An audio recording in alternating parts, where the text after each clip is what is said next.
matou Jesus? E mais importante, como é que podemos sequer saber o que aconteceu, não é? Há 2000 anos. É a grande questão. Bem-vindos a esta nossa conversa. Hoje vamos mergulhar nos excertos do livro Quem Matou Jesus, do académico John Dominic Crossan.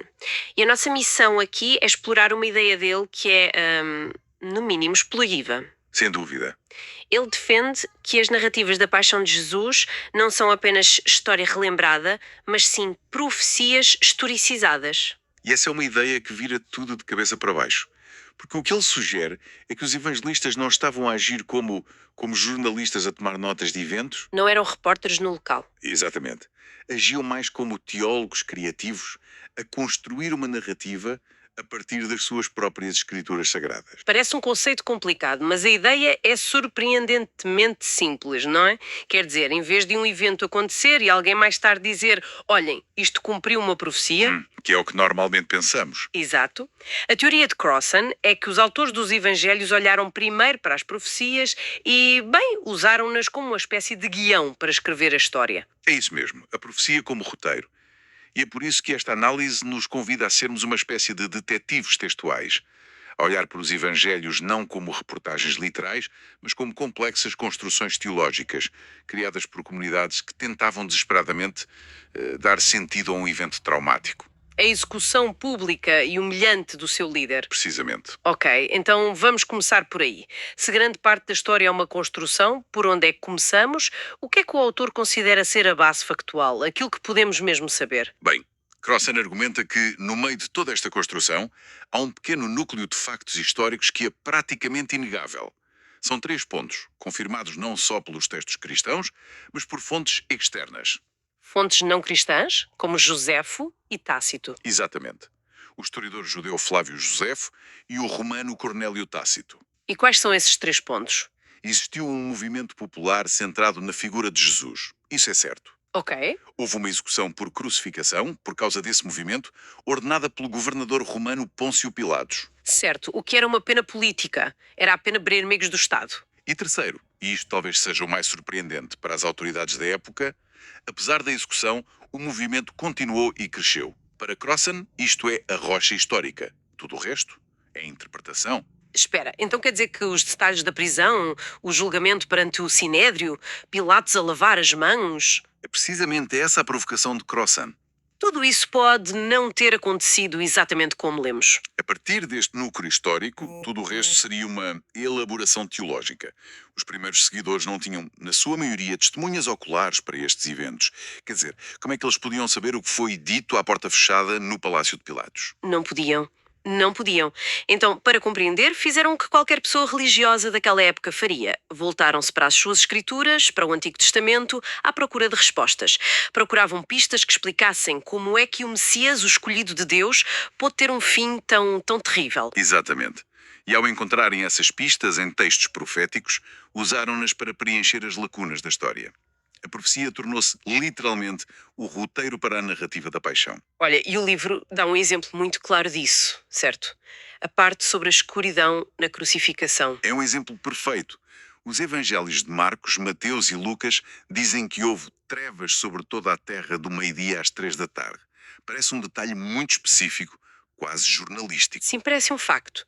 Pois, no entanto, Crossan aponta para uma passagem no livro do profeta Amós, no Antigo Testamento, que diz: naquele dia, diz o Senhor Deus, farei com que o sol se ponha ao meio-dia e cobrirei a terra de trevas em pleno dia. Uau! A semelhança é impressionante. Então, a ideia não é que Deus cumpriu a profecia de Amós Mas sim que os evangelistas conheciam a profecia de Amós. e a inseriram na história da crucificação para lhe dar um significado cósmico. É a diferença fundamental entre profecia como confirmação de um evento e profecia como constituição de um evento. Neste caso, a profecia constituiu o evento. A história foi escrita para se alinhar com a teologia. Ok, se a execução é um dos poucos factos históricos sólidos, então a pergunta óbvia é porquê? Se a mensagem dele era sobre partilha e cura, o que é que nesse movimento foi tão ameaçador para as autoridades a ponto de justificar uma crucificação?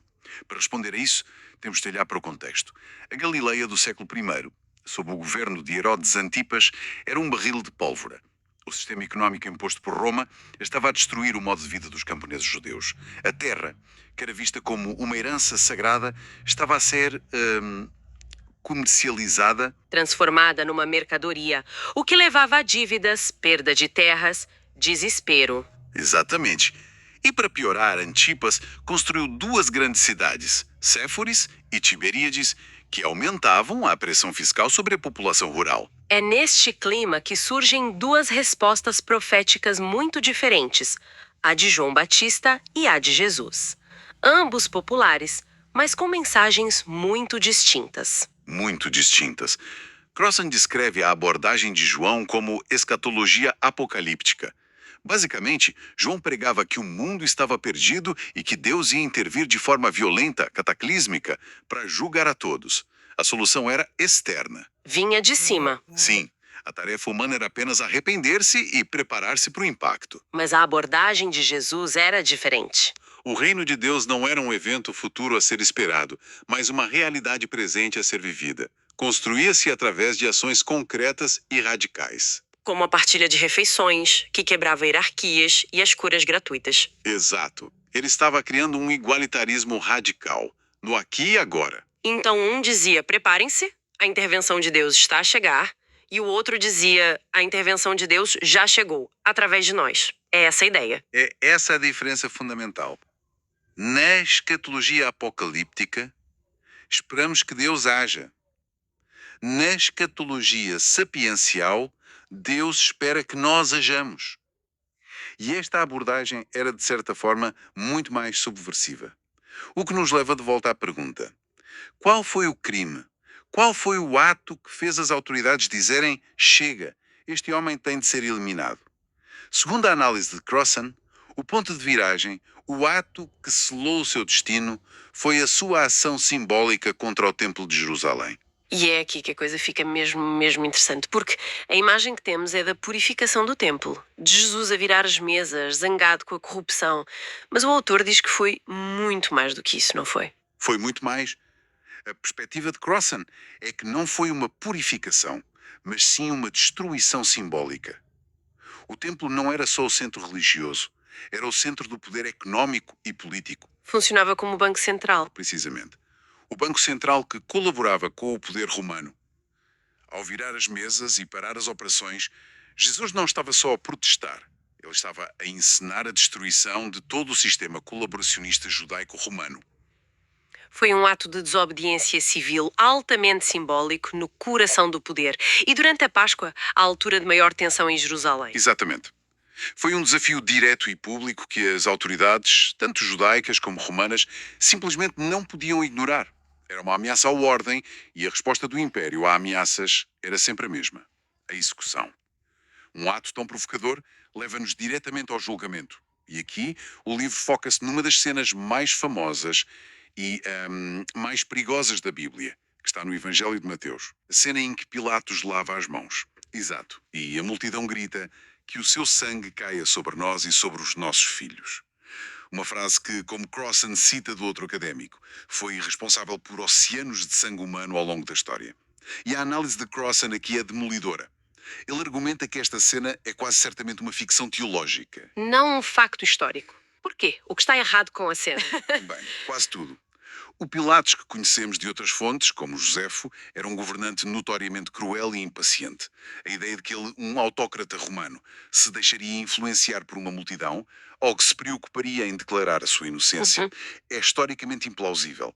Ele não hesitaria um segundo em crucificar quem considerasse uma ameaça. Mas então por que criar esta cena? Qual era o objetivo dos autores ao retratar Pilatos desta forma e colocar esta frase terrível na boca da multidão? O objetivo era duplo: apologético e polémico. Se olharmos para a evolução dos evangelhos, de Marcos para Mateus, Lucas e João, vemos um padrão muito claro. Qual? A culpa pela morte de Jesus é progressivamente transferida dos romanos para as autoridades judaicas e, finalmente, em Mateus, para o povo judeu como um todo. E por que fazer isso? Pense na situação das primeiras comunidades cristãs no final do século I. Elas precisavam de sobreviver dentro do Império Romano.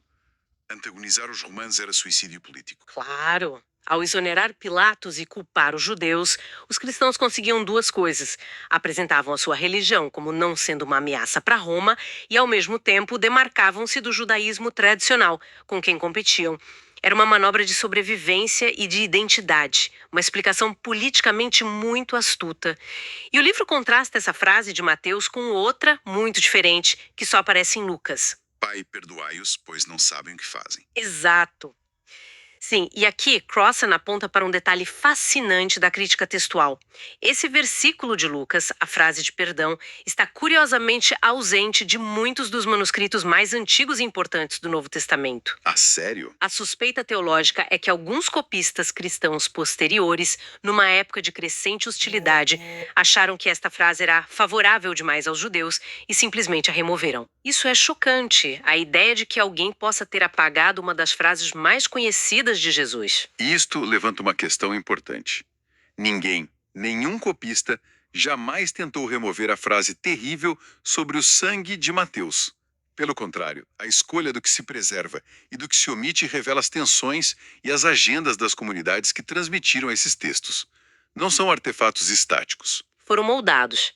Essa ideia de construir a história a partir de textos mais antigos é o fio condutor de toda a análise. E o livro tem um exemplo ainda mais detalhado, algo a ver com bodes, não é? Sim, é talvez o exemplo mais elaborado de profecia historicizada que ele apresenta.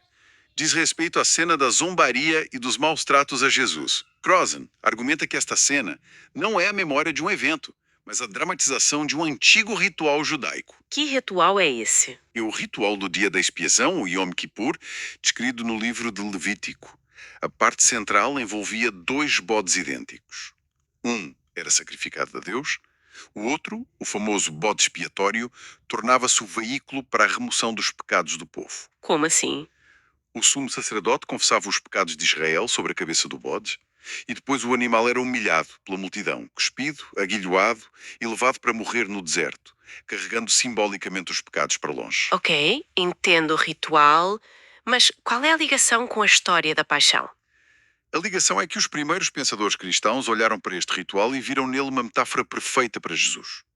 Os 2 bodes, argumentavam eles, representavam as 2 vindas de Cristo. A primeira, para sofrer como o bode expiatório Sim. e a carregar os pecados, e a segunda, em glória, como o bode sacrificado a Deus. Então, peraí. A teoria do autor é que os detalhes desse ritual com o bode, o cuspir, o ser agulhado, a coroa de lã carmesim que se punha no bode, foram copiados e colados na narrativa da zombaria de Jesus para que a história se alinhasse com a teologia. É exatamente essa tese. A interpretação teológica do ritual tornou-se o guião para a cena histórica. E o mais fascinante é que podemos, segundo Crossan, traçar a evolução de um desses detalhes. Num texto antigo, o Evangelho de Pedro, disse que Jesus foi cutucado com um junco, o que espelha o aguilhar do bode. Certo. Mas mais tarde, no Evangelho de João, esse junco evolui e transforma-se numa lança. E por que essa mudança? De um junco para uma lança? Porque o autor do João queria fazer uma ligação explícita a outra profecia de Zacarias que diz: olharão para aquele a quem traspassaram. A lança cumpre a profecia de forma muito mais direta. Estamos a assistir, em tempo real, ao processo criativo. É a transformação de exegese e liturgia em biografia. Ok, depois de tudo isto, a imagem que fica é que os evangelhos não são uma fotografia, mas mais uma colagem. Há um elemento de facto histórico, aquele núcleo, mas a maior parte da tela é preenchida com cores e formas tiradas das escrituras. É uma ótima analogia.